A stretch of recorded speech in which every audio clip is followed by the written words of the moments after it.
তোমার একটা weight lose journey ছিল, তুমি সার্জারি করছো, কসমেটিক সার্জারি, অ্যাস্থেটিক বিউটি, এসবের আমি ঘোর বিরোধী। আমার ক্ষেত্রে মানে কোনোদিন করিনি, জীবদ্দশায় কোনোদিন করব না। তুমি যদি তোমার টাকায় করো সেটা তোমার ব্যাপার। জিম, ইয়োগা, অ্যারোবিক্স, সুইমিং এ আমি বিশ্বাসী। শুকিয়েছি তখন আমি এর একটাও করিনি। বাসার তৈরি খাবার পরিমিত খেয়েছি আর আমি হেঁটেছি। ওজন কমাটা ছিল আমার ব্যক্তিগত জার্নি। 105 টিংটিঙা কালো লম্বা একটা মেয়ে। সেই এক ইন্টারভিউ আমার কাল হলো মামা। আসলে 90 কেজি 100 কেজি ওজনের একজনকে কেউ স্টিল শুটের মডেল হিসেবে, ফ্যাশন মডেল হিসেবে কেউ ভাবেনি, প্লাস সাইজ ছাড়া। হ্যাঁ,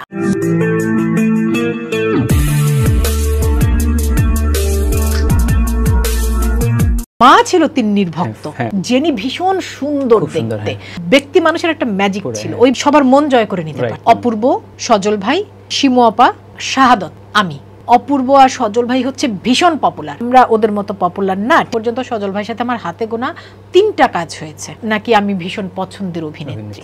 যেটা ফটোশুট নিয়ে কথা হলো সেটা নিয়ে আমি যেতে চাই, বিকজ তোমার একটা ওয়েট লুজ জার্নি ছিল, সেইটা নিয়ে প্রচুর কথা হয়েছে। তুমি সার্জারি করছো, মানে আমি বলতেছি না, অনেকে বলছে, যেটা আসলে তোমাকে দেখলে বোঝা যায় ইউ ডোন্ট ডু এনিথিং ওইটা। তারপরে তোমার ফটোশুট নিয়ে প্রচুর কথা হয়েছিল। এটা নিয়ে তুমি যতটুকু বলতে চাও, যতটুকু শেয়ার করতে চাও, তোমার পক্ষ থেকে একটু প্লিজ শেয়ার করো। আমি তো পুরোটা মানে আগে ওটা বলে দাও যে তুমি কোনো সার্জারি করো না প্লিজ। আমি মানে আমি এমন একটা মানুষ যে আইব্রাও প্লাক করি না মামা। তুমি আমাকে মেকআপ ছাড়া দেখেছো, আমি আইব্রাও প্লাক করি না। আমার ইভেন্টের মেকআপ বা শুটের মেকআপ যখন কোনো স্যালুন থেকে কন্ট্রাক্ট করা হয় যে ওই দিন মেকআপ পার্টনার ওরা, এছাড়া আমি স্যালুনে যাই না।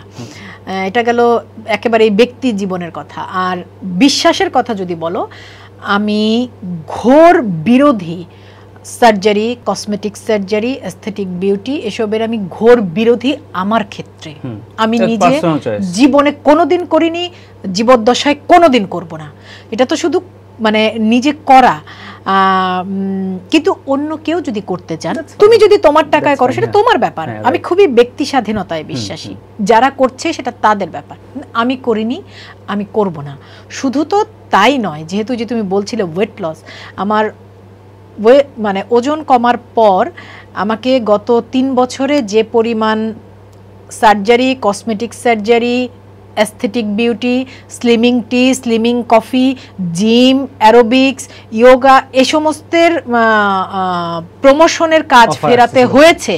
অফার না, যে ফেরাতে হয়েছে, সেই টাকার অঙ্ক অকল্পনীয় মামা। মানে অকল্পনীয়। এখন তুমি বলতে পারো যে কেন তুমি ফিরিয়েছো, তুমি কি? হ্যাঁ, আমি যেমন অ্যাস্থেটিক বিউটি, কসমেটিক সার্জারি এগুলোতে আমি বিশ্বাসী নই, কিন্তু জিম, ইয়োগা, অ্যারোবিক্স, সুইমিং এ আমি বিশ্বাসী। হ্যাঁ, মানে ন্যাচারাল প্রসেসে তোমার বিশ্বাস? আমি বিশ্বাসী। আমার কথা হচ্ছে যে আমার ওয়েট লস জার্নিটা আমার ব্যক্তিগত জার্নি। আমি যখন শুকিয়েছি তখন আমি এর একটাও করিনি। আমি প্রতিদিন আমার বাসার তৈরি খাবার পরিমিত খেয়েছি আর আমি হেঁটেছি। তো যেহেতু আমি এগুলোর আশ্রয় নেইনি, তুমি আশ্রয় বলতে হচ্ছে জিম করাটা খুবই স্বাভাবিক ব্যাপার, সারা পৃথিবীতে করে, কিন্তু আমি তো জিম করে শুকাইনি, আমি হেঁটে শুকিয়েছি। আমি মানে আমি খুবই তীব্রভাবে বিশ্বাস করি ওজন কমাটা ছিল আমার ব্যক্তিগত জার্নি। এটাকে আমি ইস্যু বানানো, ক্যাশ করা আমি ঘোর বিরোধী। হ্যাঁ, এবং যেটাকে ইস্যু বানানো, ক্যাশ করা আসলে খুবই দুঃখজনকভাবে হয়েছে। এটা অত্যন্ত দুঃখজনক ব্যাপার। কিভাবে হলো একটু বলবে, মানে যতটুকু বলতে পারো। যেটা হয়েছে যে সে সময় আসলে 2022-এর শেষের দিকে আমার অমিতাভ রেজা চৌধুরীর একটা ওয়েব সিরিজ রিলিজ হচ্ছিল হইচইতে, বোধ। তো সেটার প্রমোশনের কারণে আজকে যেমন আমি নীলপদ্মের প্রমোশনে আছি, তখন বোধের প্রমোশনে গিয়েছিলাম, একটা ইন্টারভিউ হয়। তো খুব স্বাভাবিক, যেমন যে আজকে তোমার সাথে অনেকগুলো বিষয় আলোচনা হচ্ছে, তো তখনও অনেকগুলো আলোচনার মধ্যে একটা প্রশ্ন ছিল যে তোমার ওয়েট কমছে, সেটা খুবই স্বাভাবিক। হ্যাঁ, তো হ্যাঁ, আমি আমার জার্নিটা একটু ছোট করে বলার চেষ্টা, ছোট করে বলতে হচ্ছে যেটা জার্নি এটাই, যে ভাই আমি 1 বছর ধরে আমি বাড়ির তৈরি খাবার খাই, এবং আমি আমার একদম পুরো খাবার। ওয়েট ছিল কতটুকু? 105। ওরে বাপ রে। ওকে। হ্যাঁ, আর আমি আর এখন 65। ওকে, গ্রেট। হ্যাঁ, বলো। তো সো সেখানে একটু জার্নি বলেছিল। হ্যাঁ, জার্নি বলেছিলাম।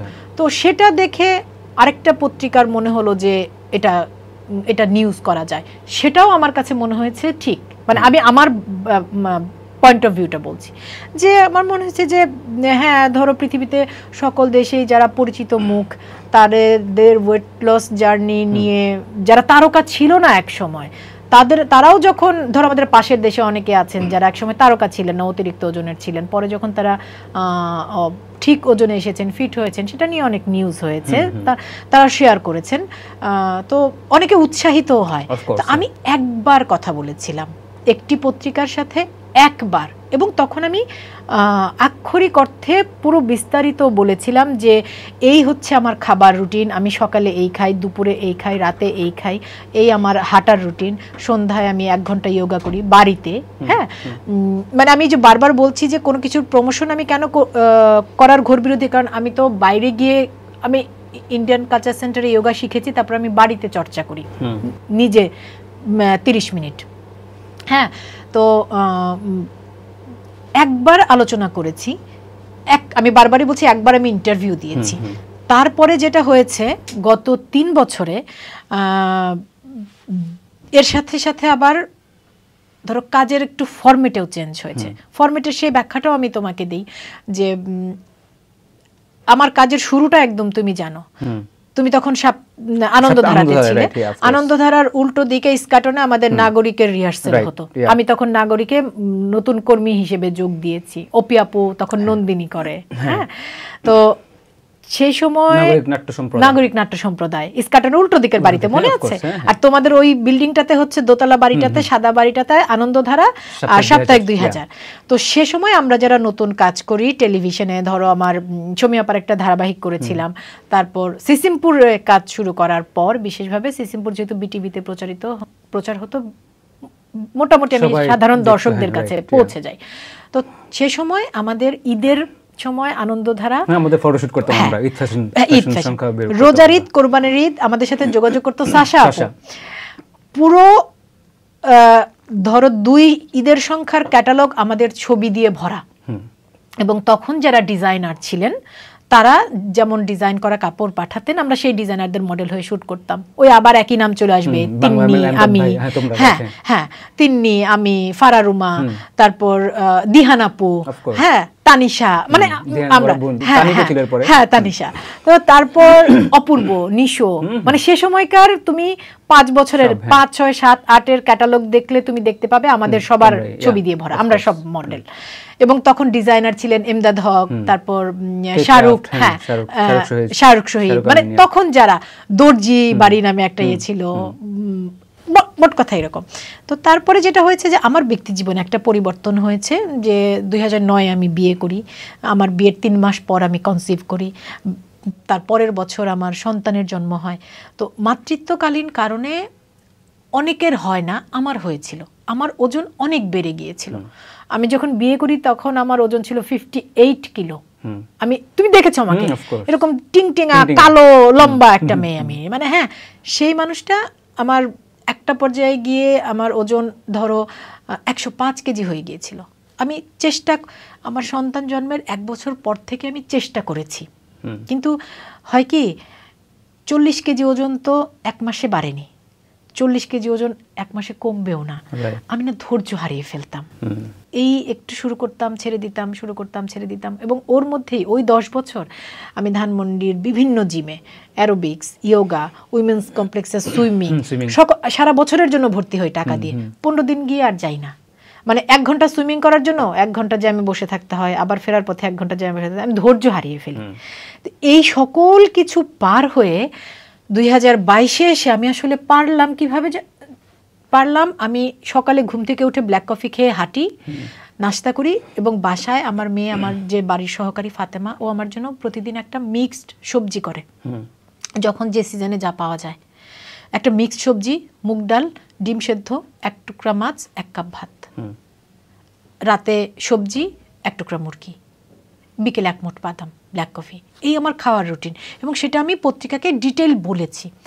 সেই এক ইন্টারভিউ আমার কাল হলো মামা, তারপর আমি আর বাংলাদেশের একটি পত্রিকার সাথে, একটি টিভি চ্যানেলের সাথে এটা নিয়ে কথা বলিনি। এবং কিন্তু সেই একটি নিউজ শত শত শত শতবার প্রতিটি পত্রিকায়, এবং তার সাথে কপি পেস্ট।